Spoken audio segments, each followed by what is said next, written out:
I wanna do it all with you by my side. If you're in, meet me here tonight. Be brave and come along. I'll be your right. Promise we. 자, 안녕하세요 여러분, 규준입니다. 오늘은 정말 이렇게 오랜만에 긴 영상으로 돌아왔는데요. 오늘은 제가 거의 2년 가까이 되어가는 시간 동안 사진과 영상을 하면서 느낀 점들, 그리고 제가 2년 동안 사진을 어떻게 독학을 해왔는지 그것들을 한번 이야기를 해보려고 합니다. 카메라를 처음 잡았을 때부터 지금까지 제 삶에 엄청 큰 변화를 일으켜 주었는데요. 그래서 어떤 것들이 제 삶에 좋은 영향을 끼쳤는지, 그리고 제가 사진작가라는 꿈을 어떻게 가지게 되었는지, 이런 것들도 모두 공개해보려고 합니다. 그러면 바로 본론으로 넘어가서 영상 시작하도록 할게요.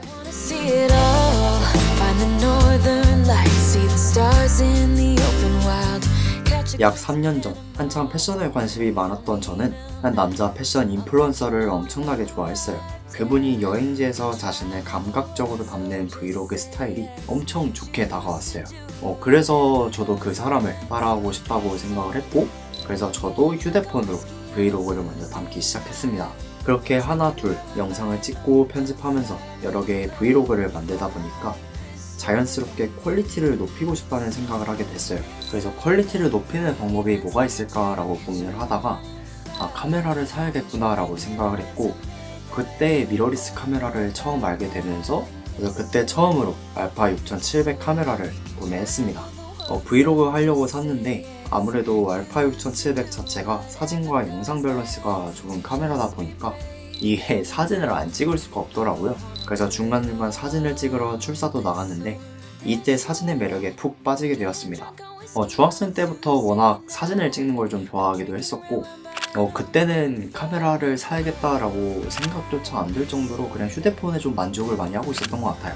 그래서 막상 성인이 되고 나서 카메라를 직접 구매를 해가지고 사진을 찍어보니까 이게 셔터를 누를 때 느껴지는 그 미세한 감각이 정말 좋더라고요.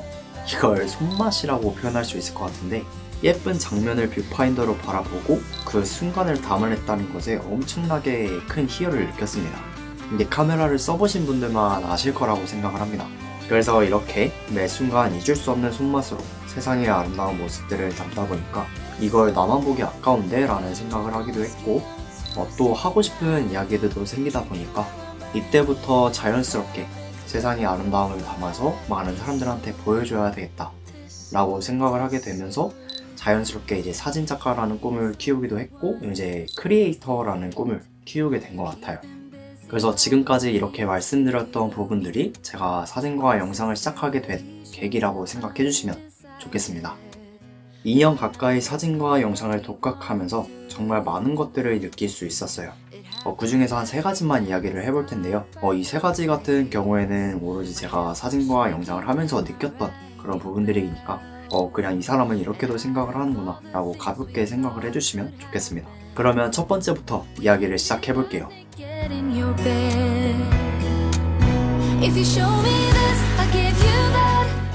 사진과 영상을 시작하기 전에 저는 제가 보는 모든 것들을 당연하게 생각했어요.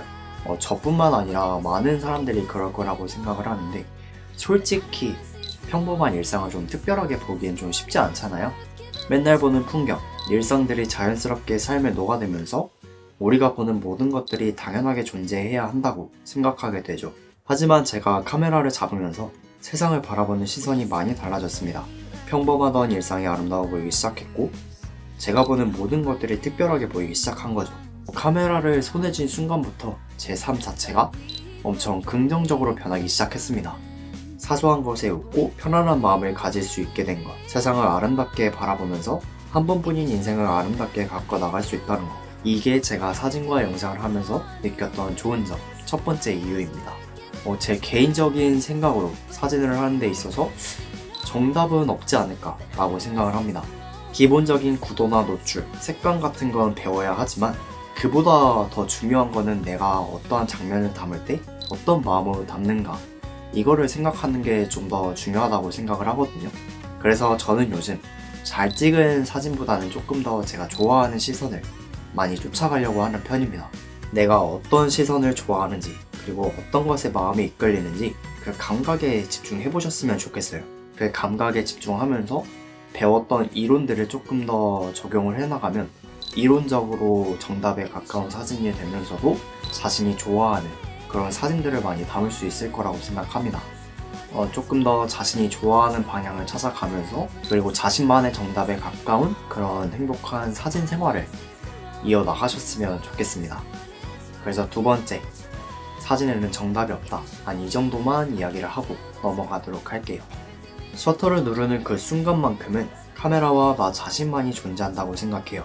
그래서 혼자 출사를 다니다 보면은 정말 혼자서 사색할 수 있는 시간이 좀 더 많아지기 때문에 저 자신을 조금 더 잘 알게 되는 그런 시간이 정말 많아졌다고 생각을 하거든요. 또 2년 가까이 되는 시간 동안 사진과 영상을 담아오면서 인스타그램을 통해서 확인해보면 제가 어떤 취향을 가진 사람인지, 또 어떤 성향을 가지고 있는지, 또 어떤 결을 가지고 있는 사람인지 이게 간접적으로 알 수 있게 됐어요. 이렇게 카메라는 나 자신을 더 깊게 알게 해주는 도구라고 생각합니다. 나 자신을 더 깊게 알게 되면 나 자신을 더 사랑할 수 있게 된다고 생각해요. 이게 자존감이랑 그리고 자신감에도 연결이 된다고 생각합니다. 아직 사진과 영상을 시작하지 않으셨다면 휴대폰이라도 좋으니까 꼭 들고 나가셔서 한 장이라도 찍으면서 혼자 사색할 수 있는 시간들을 많이 가져보셨으면 좋겠어요. 정말 사진을 취미로 한다는 거는 나라는 사람을 조금 더 잘 알아볼 수 있는 그런 시간을 갖는 거라고 생각을 합니다. 저는 사진을 찍으면 언제가 됐든 인스타그램에 꼭 올립니다. 기록하는 의미도 있고 다른 작가님들과 소통을 하면서 제가 담은 사진들을 사람들에게 보여드릴 수가 있어요. 또 다른 작가님들의 사진을 볼 수가 있는데 저는 인스타그램에서 1차적으로 사진을 보는 눈을 키웁니다. 제 기준으로 좋다는 생각이 들면은 우선 그 사진을 저장을 하고 나중에 좀 꺼내보는 그런 타입인데 나중에 꺼내보면서 나도 나중에 이렇게 찍어봐야겠다, 나도 나중에 이런 분위기로 찍어봐야겠다, 또는 편집해봐야겠다 이렇게 생각이 들게 되면은 스스로 더 발전할 수 있는 그런 계기가 된다고 생각을 하거든요. 또 이렇게 보는 눈을 키우다 보니까 나중에 이론을 배워서도 내가 왜 이 사진을 저장을 했는지, 왜 이 사진을 좋게 느꼈는지 이것도 조금 더 디테일하게 알아가는 게 조금 정말 좀 재밌더라고요.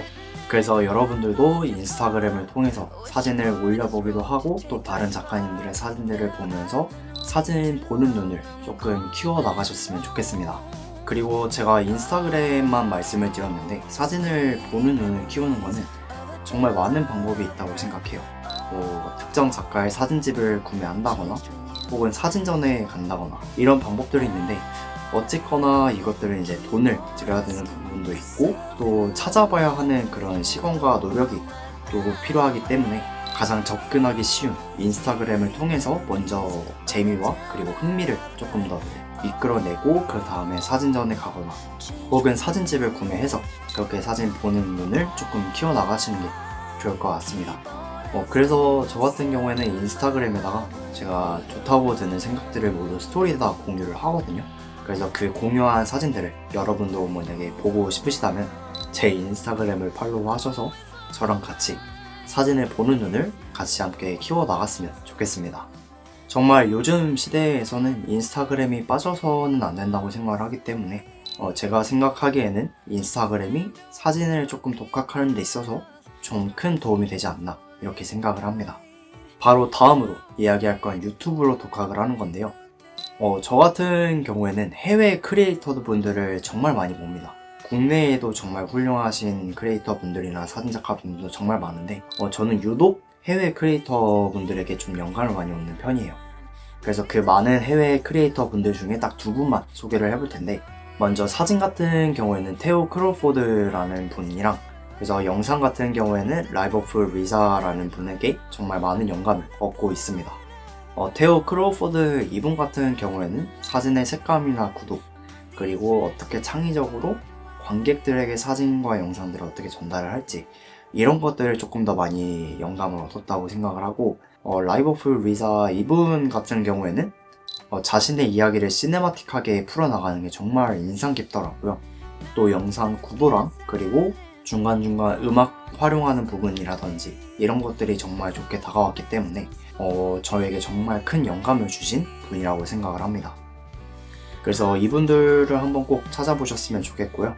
또 저는 유튜브로 또 이론적인 부분들을 정말 많이 배웠기 때문에 그래서 유명한 작가분들이 이렇게 설명을 많이 해주시는 부분들이 있어요. 그래서 그것들도 많이 찾아보면서 좀 이론을, 제 지식을 많이 넣었던 것 같고, 그래서 이런 유튜브도 마찬가지로 인스타그램이랑 거의 비슷하게 또 보는 눈을 조금 더 많이 키우는, 그런 감각을 조금 더 키우는 그런 역할을 많이 했었던 것 같아요.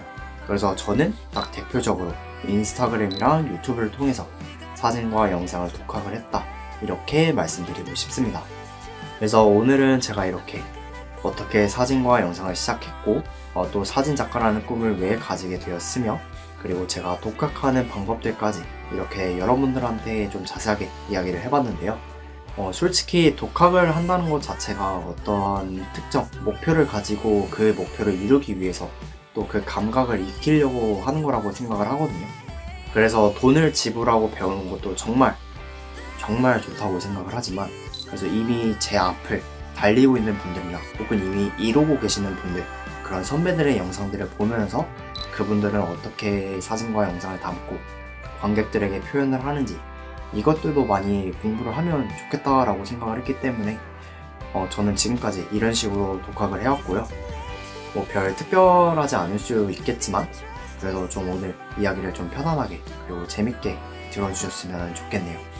그래서 지금까지 제가 하고 싶은 이야기들은 모두 끝이 났고요. 다음에 더 좋은 영상으로 돌아오겠다는 약속을 드리면서 오늘 영상 마무리하도록 하겠습니다. 시청해주셔서 감사합니다.